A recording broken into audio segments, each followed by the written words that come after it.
Сәлеметсіздер ме, құрметті оқырман?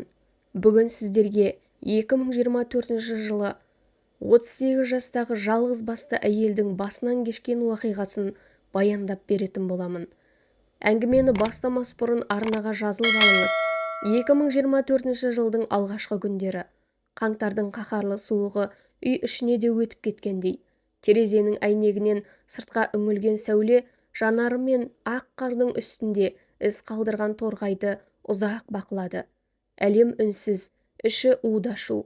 Неге бәрі осылай, деді сыбырмен. Сұрағын ешкімге емес, өзі естісін дегендей айтты.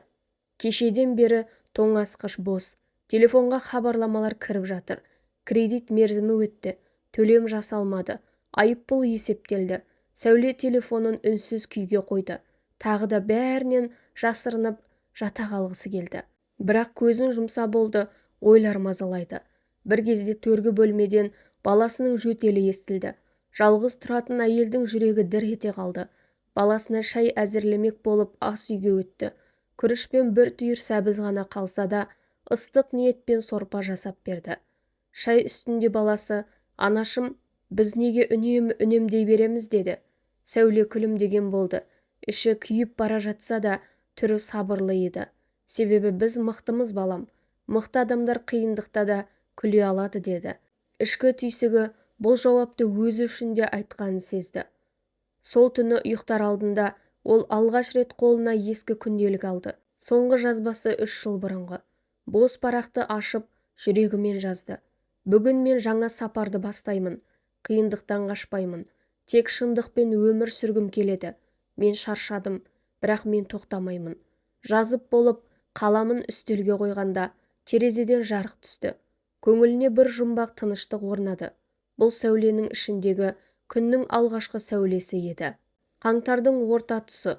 Сәуле үшін бұл ай ешқашан оңай болмаған. Бірақ биылғысы ерекше суық еді. Ауа райынан бұрын өмірдің өзі қатып қалғандай. Ас үйдегі пеш дұрыс жанбай қалды. Үйдің іші салқын. Қабырғадағы ілулі тұрған сағаттың шықылдаған дыбысы ғана тіршіліктің белгісіндей. Бірақ сәуле бүгін таңертең ерте тұрды. Кеше жазған күнделігін қайта оқыды. Сөздер құр сөз емес еді. Ішінен әлдебір күш ояна бастағандай. Дегенмен шындық қашанда бетке соғар ащы жел секілді. Ол компьютерін қосып, банк шоттарын тексерді. Теңгерім 0. Төленбеген есептер тізіліп тұр.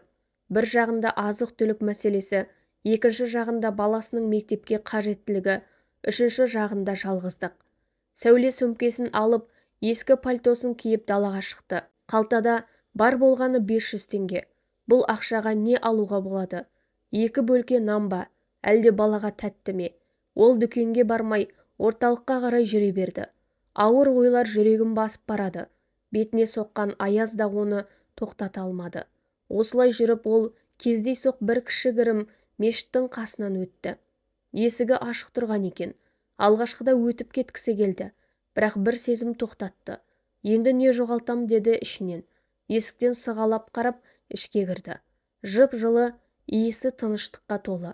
Бұрыштағы сөреден бір кітапты қолына алды. Араб әрпімен жазылған. Түсінбесе де парақтады.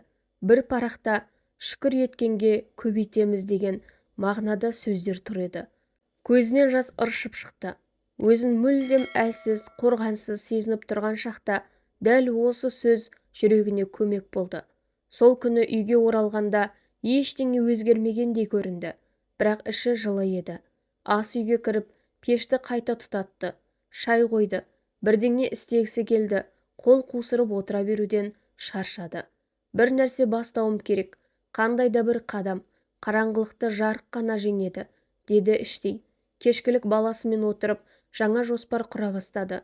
Алғаш рет «Ақшадан қорықпаймын» деген сөйлемді дауыстап айтты. Бұл сөйлем оның жүрегінде мұз болып қатып жатқан шектеулерге соққы болды. Осы түні сәуле бір түс көрді. Қарлы даланың ортасында бір әйел дәл өзі жалғыз жүр. Аспанда күн шықты. Әйел қолын күнге созды. Ал күн оның алақанына бір алтын кілт тастады. Сәуле таңертең ояна салып түсін еске алды. Алтын кілт, күн, аппақ дала. Бұл жай ғана түс емес еді. Бұл ішкі әлемінің бір белгісі. белгісіз жаққа шақырған үн сияқты. Сол күні Сәуле ескі ноутбугын ашты. Ішінде бұрын бастаған, бірақ аяқталмаған жобалар, жазбалар, дауысты мәтіндер, бір кездері шабытпен жазылған сценарийлер мен идеялар бар болатын. Ол кезде оларды ешкімге қызық емес деп өз қолымен өшіріп тастаған. Бірақ бүгін бұл ескі папкалар көмілген қазына сияқты сезілді. Мен неге тоқтап қалдым деп күбірледі.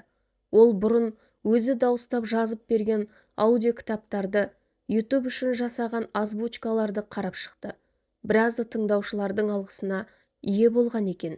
Біреу даусыңыз жүрекке тыныштық береді деп жазыпты. Тағы бірі көңілсіз күнімді жарқыратып жібердіңіз депті. Сәуле көзіне жас алды. Осы жылдарда ол өзінің кішірейтіп, құнсыздандырып жібергенін енді түсінді. Ақша таппағаны қабілетінің жоқтығынан емес, өзіне сенбегенінен болған. Сол күні кешкісін ол жай ғана дәптер алды да жазуды бастады. Маған не ұнайды? Мен не істей аламын? Қай кезде жүрегім қуанады? Жауаптар: жазу, оқу, дауыспен жазу, адамдарға мотивация беру, шындықты айту, Құдайға сену, іздену, балама жақсылық беру, жанға тыныштық сыйлау. Кенет ол бұрын таныс блогерге жіберіп көрмек болған озвучка үлгісін есіне алды. Сол оймен хат жаза бастады. Бастапқыда қорықты, жүрегі дүрсілдеп тұрды, бірақ жолдады. Қайткенмен көрейін, мен қазір тоқтасам бәрі бұрынғыдай болып қала береді деді. Сол түні ол өзін алғаш рет әлсіз емес, батыл сезінді. Шешім қабылдаған адамдай, ешкімнен көмек күтпестен, өзін өзі құтқаруға ұмтылған адамдай. Ертеңіне таңертең поштадан жауап келді. Қысқа ғана: даусыңыз керемет, жобаны бірге жасайық, жақын күндері хабарласамын. Сәуле үнсіз отырып қалды. Ішкі шектеулерге алғаш рет жарық түсті. Бұл жолдың басы еді. Жеңіс емес, бірақ жеңіске қарай алғашқы нақты қадам. Сәуле сол күні таңертең терезені ашып қойып ұзақ тұрды. Сыртта ауа тазарған, қардың бетінде күннің сәулесі жылтырлайды. Бірақ ішіндегі қуаныш та, қорқыныш та қатар өріліп жатқандай еді. Жаңа мүмкіндік есігін ашты. Бірақ сонымен бірге сұрақтар да көп. Мен шынымен дайынмын ба? Бір қатем бәрін құртып жібермей ме? Қайтадан басталып, қайтадан сөнсемше? Сәуле босағадан жаңа өмірге аттағалы тұрғандай сезінді өзін. Қорқыныш пен әрекет, бұл екеуінің ортасы көпір. Сол көпірден өту үшін сенім керек. Ол үстел басына отырып жоспар құрды. Күніне кемі 3 сағат жұмысқа арнаймын. Дауыс жаттығуларын жасаймын. Құрал жабдықтарым болмаса да барымен бастаймын. Қателесуге рұқсат берем өзіме. Алғашқы жазбасын жібергеннен кейін тапсырыс беруші: керемет, даусыңыз тыңдаушыны өзіне тартады. Тағы 3 материал жібере аласыз ба деп жазды.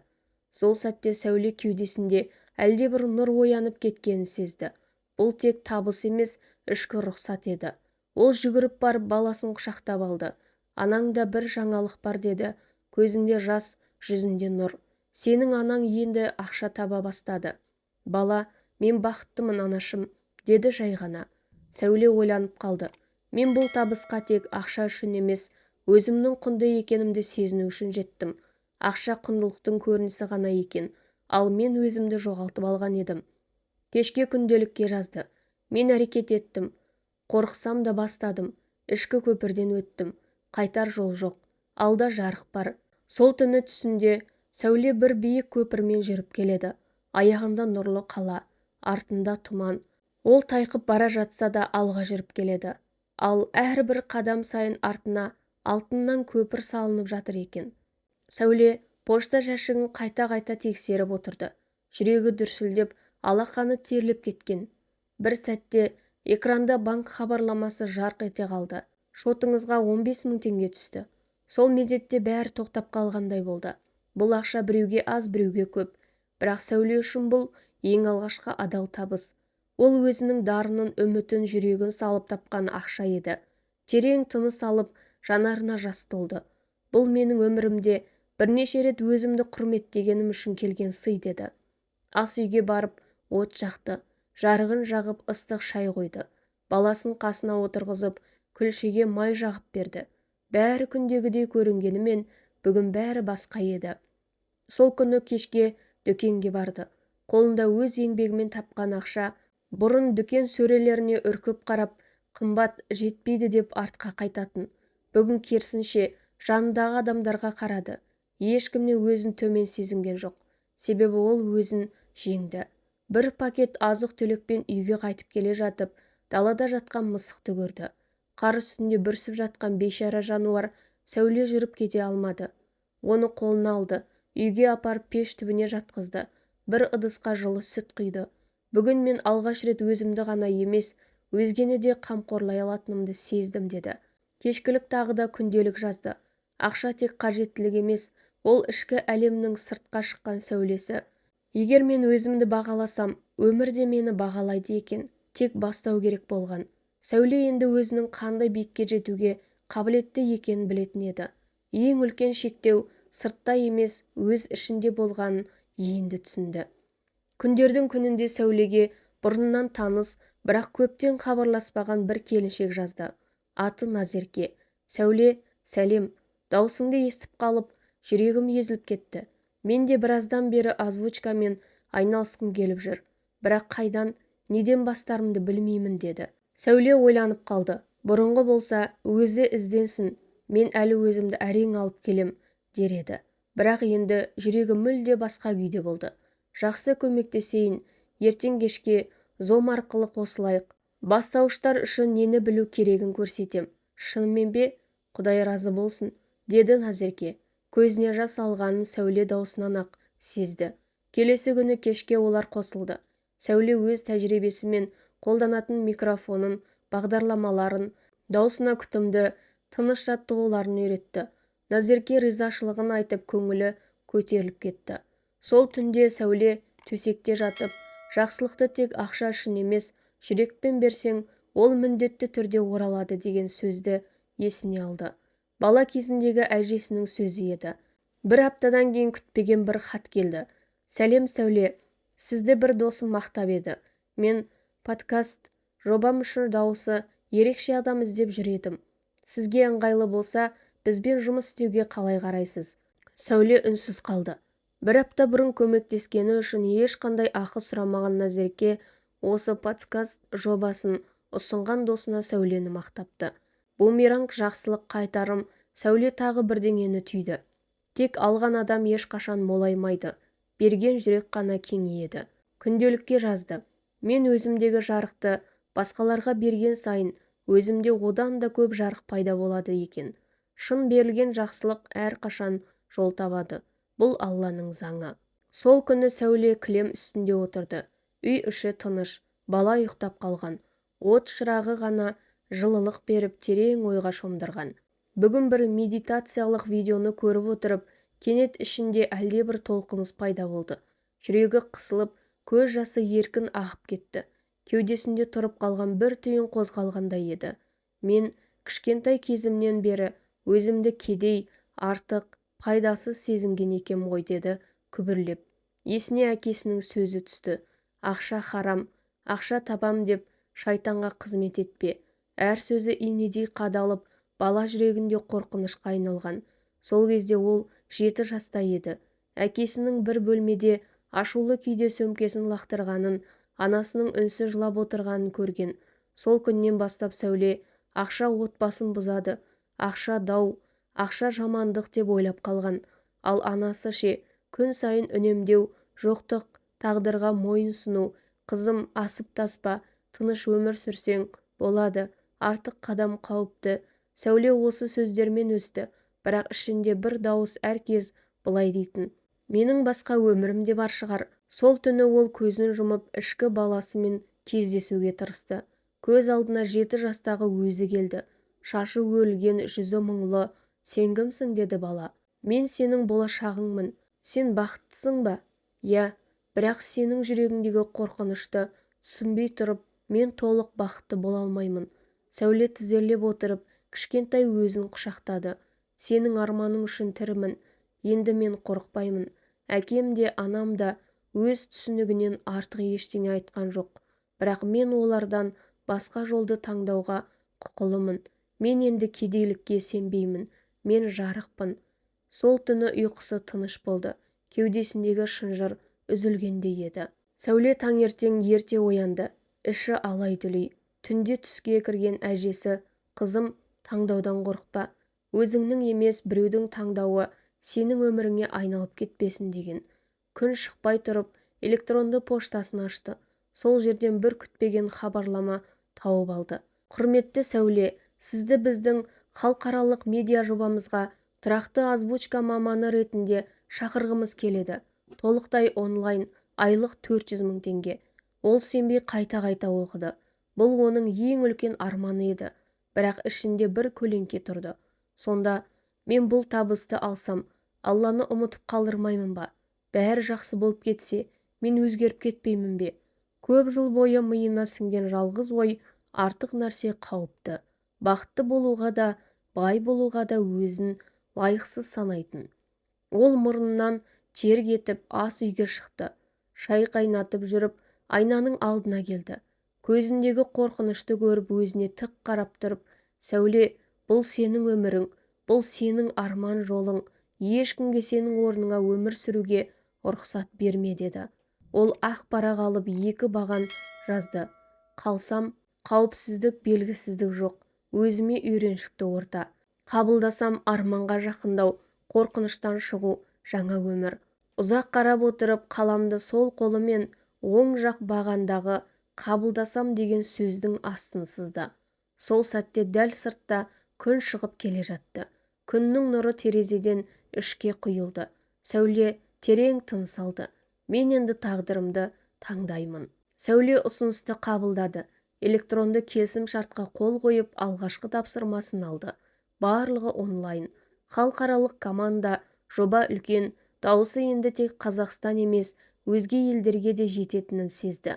Басында жүрегі шабыттан жарылардай соқты. Бірақ жұмыс басталған күннің ертесі-ақ бір түрлі ауырлық келді. Басына ауыр ойлар түсті. Ал енді не болады?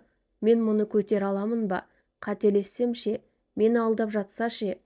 Кешке жазуға отыра алмай қойды. Дауысы дірілдеп, жазып жатқан кезде бұрынғыдай сенімділік жоғалып кетті. Қателіктер көбейіп, мәтінге көңілі толмады. Ішкі дауыс ысқырып тұрды. Сен кім едің өзі? Саған осы лайық па еді? Сен бәрібір бәрін бүлдіресің. Өзін өзі жей бастаған. Ол таң қалмады. Бұл таныс дауыс.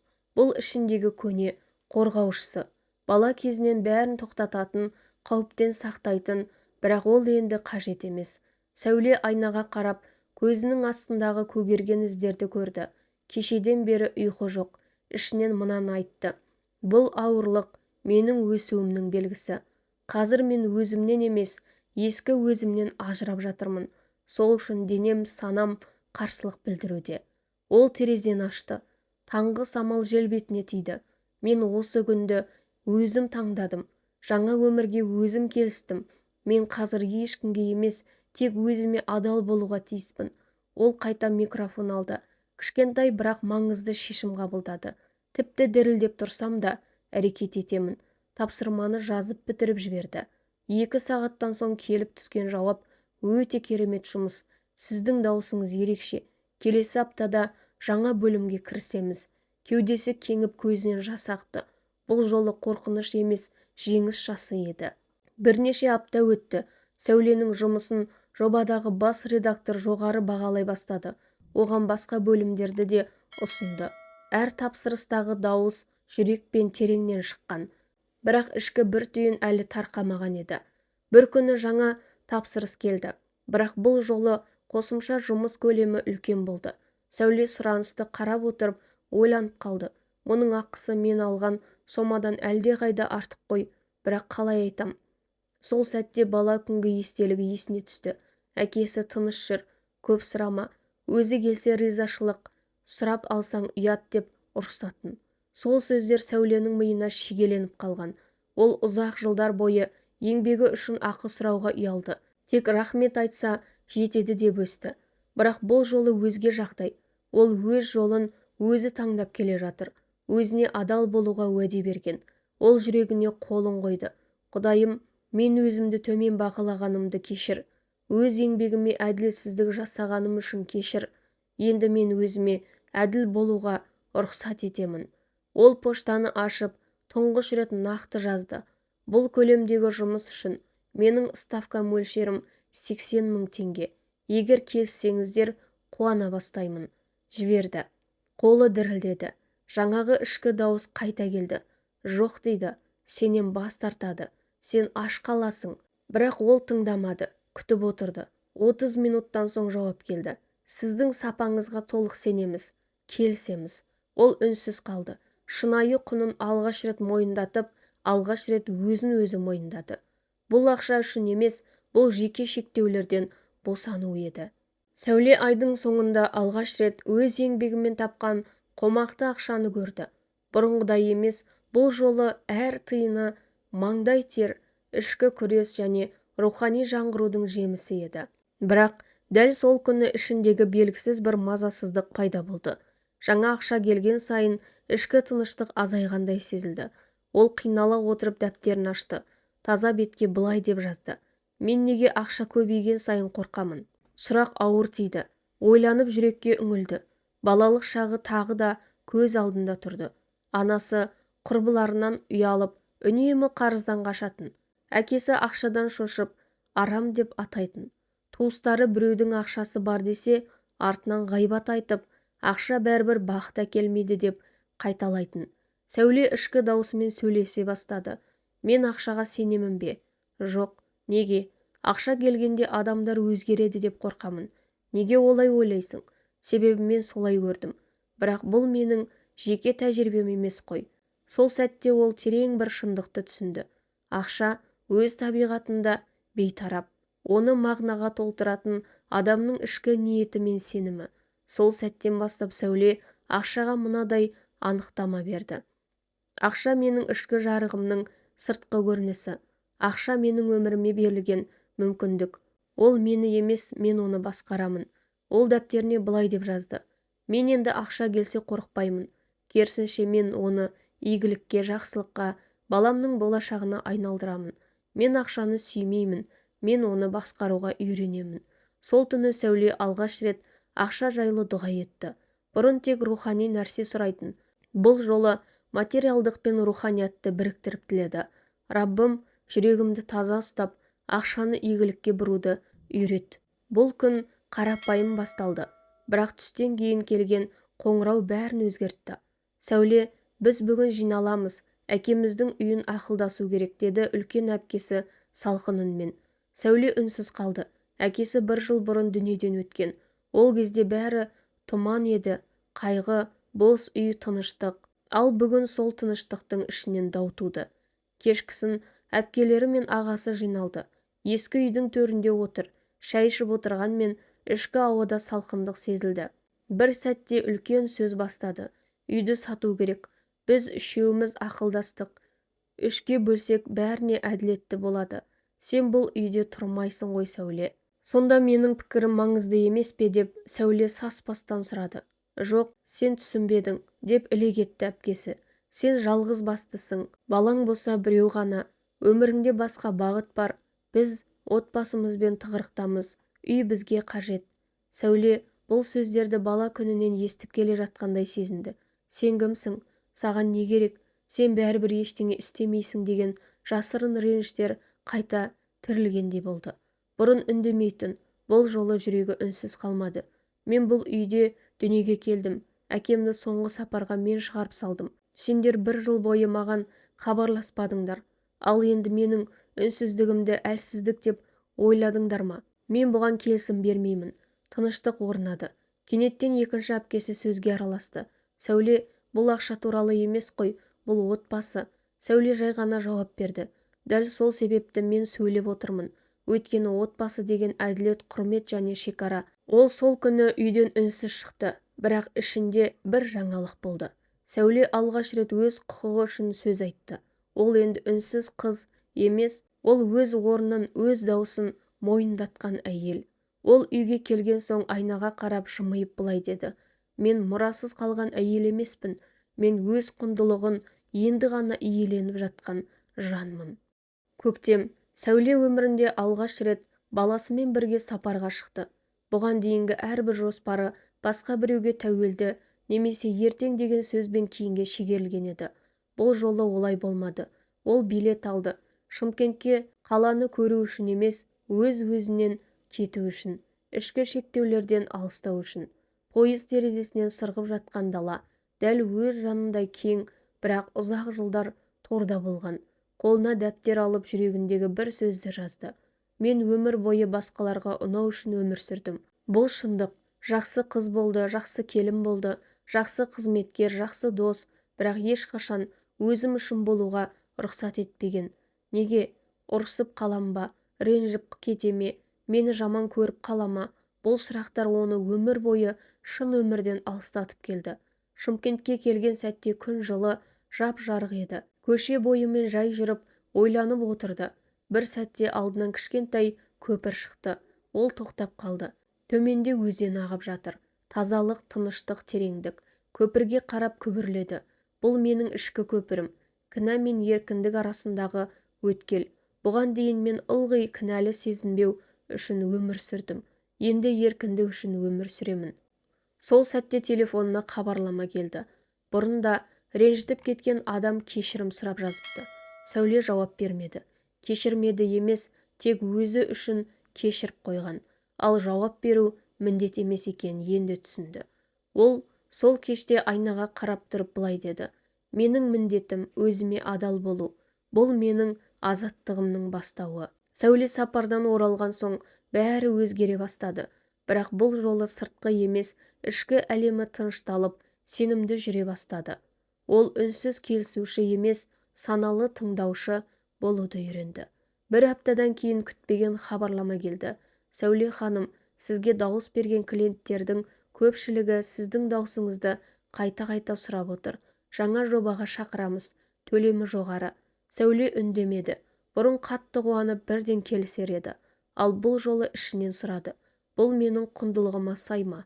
Иә. Мен бұл табысқа лайықпын ба? Иә. Ендеше қабылда. Сол күннен бастап ақша келе бастады. Бірақ Сәуле байқаған бір нәрсе бар еді. Ақша көп келген сайын жүректе бұрын болмаған ауырлық пайда болады. Қызық, бұрын ақша болмағанда жеңіл болатын. Енді ақша бар, бірақ біртүрлі жауапкершілік сезімі бірге келіп жатыр. Ол бір кеште дәптеріне мына сұрақты қойды. Мен өзіме молшылықты неге толық қабылдай алмаймын? Іштегі жауап келді. Себебі сен азға ғана лайықпын деген бағдарламада өмір сүрдің. Себебі сен байлықты басқалардан жоғары болу деп түсіндің. Себебі сенің жүйкең тек жетіспеушілікпен өмір сүруді үйренген. Сәуле түнімен жылады. Бұл ішкі есік бағдарламаның көз жасы еді. Содан соң таңертең мынаны жазды. Мен байлыққа лайықпын, бірақ бұл мені өзгертпейді. Мен тек ішкі жарығымды үлкейтемін. Ақша тек құрал, ал мен оның иесімін. Сол күннен бастап ол әр келген табысты шүкірмен қабылдай бастады. Ақшаны тек жинап қана қоймай, оның бір бөлігін жақсылыққа жұмсауды мақсат етті. Қалтасына әр ақша түскенде жүрегі Алла, мен бұған лайықпын ба деп сұрамай, Алла, мен бұған дайынмын, сенің аманатыңды адал ұстаймын деп айтуға үйренді. Сәуле үшін бұл ең ауыр, бірақ ең шешуші кезеңдердің бірі болды. Жаңа жоба ұсынылды. Бастапқыда бәрі жақсы еді, бірақ тапсырыс беруші оның уақытын, күшін, дауысын пайдаланып бола тұра төмен баға ұсынды. Бізге сіз сияқты мейірімді, сапалы адам керек, бірақ кешіріңіз, бюджет аздау, деді менеджер. Бұрынғы Сәуле, жарайды келсем, ақша емес, бастысы жұмыс қой дер еді. Бірақ бұл жолы үнсіз қалды. Ішкі дауыс айтты. Сен өз құныңды білмейінше, ешкім сенің құндылығыңды мойындамайды. Ол түнде көп ойланды. Жастықта көзіне жас алды. Бұл тек ақша туралы емес еді. Бұл өзіне деген сенім, құрмет және рұқсат туралы болатын. Ол дәптеріне мына сұрақты жазды. Мен неге өз уақытымды арзан бағалауға дайынмын? Жауаптар тереңнен келді. Себебі мен көпке дейін өзімді құнсыз сезіндім. Себебі маған сен онша емессің деген сөздер сіңіп қалған. Себебі мен мақұлдану үшін бәріне жеңілдік жасауға тырыстым. Ол таңертеңгілік намаздан кейін қолын жайып былай деді. Алла, мен өзімнің құндылығымды көруге дайынмын. Маған өзіме сенуді үйретші. Мен ақшаға емес, өзіңе ғана мұқтажбын. деді. Сол күні менеджерге хат жазды. Сыпайы, нақты және жүрекпен. Сәлеметсіз бе? Мен сіздің жобаңызға қызығушылық танытамын, бірақ менің қызметімнің құны мынанша теңге. Бұл менің уақытымның, тәжірибемнің және еңбегімнің әділ бағасы деп санаймын. Хатты жіберген соң жүрегі тулап кетті. Енді келіспесе ше, бірақ артқа шегінбеді. Бұл жолы өзіне адал болды. Кешке жауап келді. Сәуле ханым, біз сіздің кәсібилігіңізді құрметтейміз. Жарайды, ұсынысыңызды қабылдаймыз. Ол үнсіз жылады. Бірақ бұл еркіндіктің жасы еді. Бұл өзінің ішкі құнын алғаш рет мойындаған әйелдің ерлігі еді. Ақша келе бастады. Тапсырыстар артты. Сәуле бұрын армандаған табысқа жақындап қалғанын сезінді. Бірақ сол сәтте ішкі бір дауыс: сен енді кімсің? Жұмысшысың ба әлде жан иесі ме? Деп сұрады. Ол күнде таңғы 6-да оянып микрофон алдына отыратын болды. Бірінен соң бірі жазбалар, монтаж, келісім шарттар, бәрі жылдам, жүйелі, кәсіби. Бірақ бір күні айнаға қарап тұрып, мен шаршадым деді іштей. Бұл мен қалаған еркіндік пе әлде басқа бір торма? Сол күні ол тынығып сыртқа шықты. Ағаштардың көлеңкесіне отырып терең тыныстады. Ішінен мынаны жазды: ақша менің жанымды жұтып жатса, мен бұл жолды қайта қарап көруім керек. Мен жұмыс жасау үшін жаратылған жоқпын. Мен болмыс үшін жаратылдым. Ол 1 сағат телефонға, поштаға қарамады. Ешкімге жауап бермеді. 1 сағат тек өзімен болды. Сол кезде түсінді. Ең үлкен молшылық жан тыныштығы. Ақша соған апаратын жол болу керек, кедергі емес. Егер жұмыс мені Алладан, баламнан, өз жүрегімнен алыстатса, бұл менің жолым емес. Ол тапсырыстардың бірінен бас тартты. Себебі клиенттің асығыстығы мен қысымы оның жүрегіне ауыр тиді. Жазған хатында былай деді: кешіріңіз, мен бұл жұмысты қабылдай алмаймын. Себебі бұл менің жан дүниеммен үндеспейді. Сол сәтте жүрегі ерекше тыныштыққа бөленді. Бұл жеңіс емес, жанымен жасалған одақ еді. Сол кеште дұға жасап, Алла, мені еңбек сүйгіш ет, бірақ өзімді жоғалтпайтын ет. Жанымды сақтап жұмысты сүйе білуді үйретші деді. Сәуле күнтізбесіне қарап отырып аңғарды. Барлық сағаттар толы. Таңнан кешке дейін дауыс жазу, монтаж, жауап беру, төлем күту, жан тыныштығын тапқандай болғанымен уақыт әлі де жетпейтін сияқты. Бір күні дәптерінің шетіне былай деп жазды: мен бос уақытты кінә сезімімен емес, сеніммен толтыруды үйренуім керек. Сол күннен бастап бір ерекше шешім қабылдады. Күн сайын 1 сағат еш нәрсе жоспарламау. 1 сағат тек тыныс алу, серуен, ойлану, дұға, баласымен әңгімелесу, көк аспанға қарау. Алғашында бұл қиын болды, өйткені ішкі дауыс айтатын: уақытың бос кетіп жатыр, бірдеңе істемесең табыс тоқтайды, сен жалқаулыққа салынып барасың. Бірақ ол қарсы тұрып үйренді, себебі жүрегі басқаша айтып тұрды. Шынайы шабыт тыныштықта туады. Рухани кеңістік материалдық молшылықтың негізі. Сенің болмысың әрекетке емес, мәнге негізделген. Бір күні ол сол бос сағатта жай ғана далада жүріп, күннің жылуын сезініп, алыстағы бұлттарды тамашалады. Сол сәтте жүрегіне бір шабыт келді. Сен тек дауыс жазушы емессің, сен сөзбен емдеушісің. Осы ой оны тоқтатып тастады. Бұл жай шабыт емес еді, бұл миссия еді. Келесі күні бұрын еш ойламаған адамнан хат келді. Сіздің даусыңызбен жазылған роликті тыңдап, бір шешім қабылдадым. Мен өзімді кешірдім. Алғысым шексіз. Сәуле көзіне жас алып жүрекпен ұғынды. Бос орын, Құдаймен кездесетін орын. Сол күннен бастап ол өз кестесіне үнемі тыныштық сағатын қалдырып отырды. Бұл оның ең қасиетті, ең құнды уақытына айналды. Сол күні бәрі жайма-шуақ болатын. Сәуле жұмысын ерте бітіріп, кафеде танысымен кездескен. Әңгіме арасында әлгі әйел былай деді: сенің жолың болып кетті шіркін. Сәтті кездей соқтық қой. Сәуле күлімсіреді. Бірақ ішінде бір нәрсе шым ете қалды. Жолым болып кетті ме, тек кездей соқтық па? Түнде үйіне келіп ұзақ үнсіз отырды. Жадысынан 2024 жылдың уақиғалары сырғып өтті. Бір бөлмеде баласымен тоңып отырған сәттері, бірде тамаққа ақша жетпей жылаған түні, қайта-қайта қабылданбаған ұсыныстар, Алладан көмек сұрап серуенге шыққан таңдар. Сонда бұл қалай кездейсоқтық болсын? Ол ішінен: мен әр қадамды қанмен, көз жаспен, сеніммен салдым. Бұл менің еңбегімнің, Алланың мейірімінің, рухани серпілісімнің жемісі деді. Бірақ ішкі бір көлеңке қарсы тұрды. Мүмкін ол рас айтқан шығар. Мүмкін мен бұл деңгейге лайық емеспін. Осы ой оны мазалады. Бірнеше күн жұмысқа зауқы соқпады. Бірақ бір түні тізесін бүгіп отырып, жүрегінен шыққан мына сөзді жазды. Иә, мен қателестім. Мен кейде сенбейтінмін өзіме. Бірақ мен бүгін бұл көлеңкеге қарап тұрып, сен менің өсуіме кедергі емессің, тек белгісізсің. Мен сені қабылдаймын, бірақ мен саған бағынбаймын деймін. Ол өзіне мынадай аффирмация жасады. Менің жетістігім кездейсоқ емес. Мен еңбек еттім, күрестім және дұғамен жүрдім. Алла менің ниетіме берекесін берді. Мен лайықпын, себебі мен өтірікпен емес, шындықпен жеттім. Сол түні алғаш рет өзінің көлеңкесін құшақтады. Бұл жеңіс емес, бұл тұтасу еді. Сәуле бір күні ойланды. Менің табысым неліктен белгілі бір мөлшерден аспайды? Неге көп еңбектенсем де бір шектен өте алмаймын? Ол күнделігін ашып, соңғы 2 айдағы табыстарын жазып шықты. Әр жолы шек сол шамадан, тұрақты, бірақ өспейді. Жұмыс көп, уақыт кетіп жатыр, бірақ ішкі бір шектеу бардай. Ол көзі жұмулы отырып, жүрегіне үңілді. Ішкі дауыс: сен тек тірі қалу үшін жұмыс істеп жүрсің. Шынайы молшылыққа рұқсат берген жоқсың. Себебі сен әлі де көп ақша қауіпті, ауыр, мені өзгертеді деп ойлайсың. Сәуле шошып кетті. Бұл ойлар жасырын тұрған. Бала кезден әкесі байларды сынап отыратын. Ақша адамды бұзады.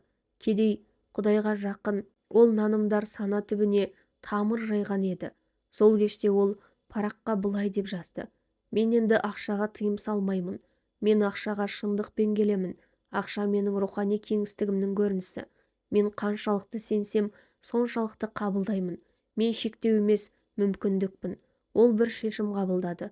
Өзіне көбірек сенуге, өз жұмысына лайық құн қоюға, өз бағасын түсірмеуге. Келесі аптада ол бұрынғыдан қымбат ұсыныс жасап көрді. Клиент бірден қабылдады. Сол сәтте ол ұқты. Сенімің кеңейсе, өміріңде кеңейеді. Сен өзіңе қанша рұқсат етсең, ақша да сонша келеді. Бұл сырттағы емес, ішкі революция еді. Бір күні Сәуле баласымен шомылуға барды. Аспан ашық, жел жеңіл, су мөлдір. Бірақ ол судың шетінде тұрып ішінен ойлады. Менің әлі жұмысым бар еді. Бәлкім күтуім керек шығар. Сол сәтте баласы: мама, сен неге демалмайсың? Маған қарашы, бұл күн екеуміздікі. Сол сөз жүрегін шым еткізді. Мен өзіме бақытты болуға неге рұқсат етпей келемін? Кешке дейін ол тек күлді. Баласымен ойнады, аспанға қарады, жүрекпен өмір сүрді. Қайтарда өзі үшін алғаш рет сүйікті кофесін сатып алды. Осы кішкентай қадам үлкен өзгерістің басы болды. Үйге келген соң айнаға қарап, мен тек тірі қалу үшін емес, шынайы өмір сүру үшін жаралдым. Мен тек біреуге емес, қабылдауға да лайықпын. Мен демалуға, қуануға, рахаттануға рұқсат етемін деді. Сол түні ол мынадай дұға жасады. Раббым, мен өзімді ұмытыппын. Өзіме тек жұмыс беріп, демалысқа тыйым салыппын. Енді мен өз жанымды тыңдағым келеді. Өзіме жақсылыққа рұқсат еткім келеді. Маған өзімді жақсы көруді үйретші. Келесі күні ол кестесіне қуаныш уақыты деп белгі қойды. Кітап оқу, гүл егу, шай ішіп үнсіз отырып, жай ғана өмір сүру. Сол сәттерде ол бұрын-соңды сезбеген тыныштық пен шабытты сезінді. Ол түсінді. Емделу сыртқы дәрі емес, емделу өзіңе өмір сүруге рұқсат беру. Сәуле таңертең жұмысқа отыра алмай қойды. Жан тыныш емес. Бір тапсырмаға баға қою керек, бірақ іштей қиналып тұр. Бұл бағаны ұсынсам, олар қабылдамай ма екен? Қымбат емес пе? Ол бір сәтке тоқтап өзінен сұрады. Мен не үшін жұмыс істеп жүрмін? Ақша үшін бе, әлде өзімнің құндылығымды жеткізу үшін бе? Сол сәтте ішкі дауыс: сен өзіңді әлі де ақша арқылы өлшеп жүрсің. Ал негізінде ақша сенің ішкі құндылығыңның көрінісі. Сәуле жан тереңіне үңілді. Өткен жылдарда қалай өзіне сенбегенін, өз даусын арзан бағаға сатқанын, клиент ұнамай тұрса да жоқ дей алмағанын есіне алды. Себебі ол өзін құнсыз сезінетін. Бірақ қазір ол басқа. Ол параққа былай деп жазды. Менің даусым жай дыбыс емес, шипа. Менің сөзім жай мәтін емес, мағына. Менің уақытым жай сағат емес, өмір. Менің еңбегім құнды, менің жүрегім таза, мен құнды жанмын. Сол күні ол бір тапсырысқа бұрынғыдан 2 есе жоғары баға ұсынды. Жауап күтпестен жүрегімен қабылдады. 1 сағаттан соң хат келді. Сіздің даусыңызда бір жылулық бар. Бізге дәл сіз керексіз. Бағаны толық мақұлдаймыз. Сәуле терең демалды. Бұл ақша емес еді, бұл мойындалу еді. Бірақ ең маңыздысы өзін-өзі мойындау еді. Сол кеште ол күнделігіне ақша табыстың көрінісі емес, құндылық табыстың тамыры. Мен құндылықпын деп жазды. Бір күні таңертеңгі шай үстінде Сәуле кенет тоқтап қалды. Бала сабағына дайындалып жатқан. Пеште нан жылынып тұр. Терезеден күннің шуағы кіріп, бөлмені нұрға толтырған. Ол жүрегімен сезді. Бұл сәтте ештеңе жетпейді. Бұл тыныштық, бұл үйлесім, бұл бар болудың шексіздігі. Бұрын мұндай сәттерден өтіп кететін. Көңілі болашақта не жетпейді, не істеу керек. Ал қазір ол осы сәттің қасиетін сезінді. Шайды ұрттап отырып ойлады. Мен байлықты тым алыстан іздеппін. Ал байлық дәл қазір менің алдымда отыр екен ғой. Бала маман, үй тыныш, жүрек тірі, бұл Алланың байлығы. Ол дәптеріне былай деп жазды. Кішкентай сәт шынайы өмір, қарапайым күн нағыз ғажайып. Уақыт алтын емес, уақыт Алланың маған беріп жатқан рахымы. Сәуле бұрын тек ірі жетістіктерге қарап бағалайтын өзін. Қазір ол таңғы тыныштықты, баласының мама деген дауысын, өзінің жүрек соғысын ести алатын болды. Ол өмірдің дәмін сезінді. Сол сәтте ұқты. Нағыз бай адам, осы сәтте рахмет айтуға қабілетті адам. Сәуле біраз уақыттан бері ішінде ұлы бір арманы жатқанын білетін. Ол өз ісін бастау. Бірақ әр жолы бір сұрақ кедергі болатын. Егер сәтсіз болып қалса ше? Егер ақшам жетпей қалса ше? Сол сұрақтар оны жылдар бойы ұстап келген. Ол үнемі өзгелер үшін жұмыс істейтін, уақытын сататын, шабытын бөлседі, бірақ өз атынан ештеңе жасамайды. Жүрегі өртеніп тұрса да, қорқыныш жеңіп келетін. Бір күні мешіттен қайтып келе жатып, жүрегімен бір дұға жасады. Раббым, мен қорқамын, бірақ сен маған осы арманды жүрекке бекер салмадың. Егер бұл жол менің тағдырым болса, маған жүрекке тыныштық бер. Жолымды өзің аш. Сол түні ерекше түс көрді. Түсінде ол көпірдің үстінде тұр. Төменде терең аңғар, артында үйреншікті өмір, ал алдында тұман арасынан жарық көрініп тұр. Дауыстар, өт, сен дайынсың, тек бір қадам жаса. Таңертең оянғанда жүрегі, уақыт келді деді. Сол күні ол өз жобасын бастайтынын жария етті. Қорықса да сенді. Сенімі қорқыныштан жоғары болды. Апталар өте, адамдар қызыға бастады. Алғашқы клиенттер келді. Сәуле өз ісінен ләззат ала бастады. Сол күндері жүрегінде бір сөйлем қайта-қайта естілді. Тәуекел тұғырға жетелейтін көпір. Жаңа істермен айналысып жүріп, Сәуле бір сәт тоқтады. Өзі байқамай, кей сәттерде аяқсыз қалатын, іштей өзіне мен неге әлі де толық сенбеймін, неге кедергі бардай сезінемін деді. Ол көзі жұмулы күйде терең тыныстап, жүрекке үңілді. Сол жерде өткеннің көлеңкесі тұрды. Баяғы 2024 жылы бірден бәрі есіне түсті. Жақындарының қолдамай кетуі, сенім артып еді, алданып қалуы, жетер деген кезде қайта сүрінуі. Ол жылап жіберді. Жылдар бойы өзімен бірге көтеріп келген ауыр жүк, реніш, кінә, өкініш. Мен ешкімді кінәламаймын. Мен тек өзімді кешіре алмаппын. Сол сәттерде әлсіз болғаным үшін, жылағаным үшін, сенгенім үшін, деді жүрегімен. Сол түні күнделікке жазды. Раббым, мен енді кешіремін. Әкемді түсінбегені үшін, анамды үндемегені үшін, өзімді жүрегіме қарсы шыққаным үшін, бәрін саған тапсырамын. Мен босаймын, мен жеңілдеймін. Көзінен аққан жас мұң емес еді. Бұл тазалықтың жасы. Сол сәтте ол терең тыныс алды. Себебі алғаш рет шын мәнде жеңіл сезінді. Аспан ашық. Таңғы самал үйдің ішін жайлы нұрға толтырған. Сәуле жұмыс орнында отыр. Бірақ бұл жолы асығыс емес. Жүрегі тыныш, жан дүниесі орнықты. Ол терең бір тыныс алып, айналасына көз салды. Бір кезде арман болған қазір ақиқат. Өзіне сенбеген күндер артта қалды. Қазір ол таңдаған жолмен, жүрек қалауымен өмір сүріп жатыр. Жаңа клиентпен сөйлесуге дайындалып отырып, жүрегінде жұмсақ дауыс естілді. Міне, сен өзіңді таптың. Сен ақша іздеген жоқсың. Өз құндылығыңды аштың. Сен табысқа ұмтылмадың. Өзіңе сенуді үйрендің. Сен болашақты күтпедің. Осы сәтте бола білдің. Сондықтан бәрі өзі келді. Сол сәтте жүрек түбінен терең рахмет келді. Алла, рахмет, мен жүрегімді қайта таптым. Сәуле бұл әлемді өзгертпеді, бірақ өз ішкі әлемін өзгертті. Ал адам ішкі әлемін өзгертсе, бүкіл тағдыры өзгереді. Ол күнделікке соңғы жолдарын жазды. Менің байлығым жан тыныштығым, менің үйім жүрегім, менің ең үлкен табысым өзіме қайта оралуым. Шын мән жүрекпен өмір сүруде. Осы сәтте бәрі үйлесіп кетті. Себебі Сәуле енді бұрынғыдай өмір сүрмейді. Ол енді саналы, ол енді азат, ол енді жүрек иесі. Құрметті оқырман, әңгімені соңына дейін тыңдағандарыңыз үшін баршаңызға алғыс білдіремін. Әңгіме сіздерге пайдалы болатынына сенімдімін.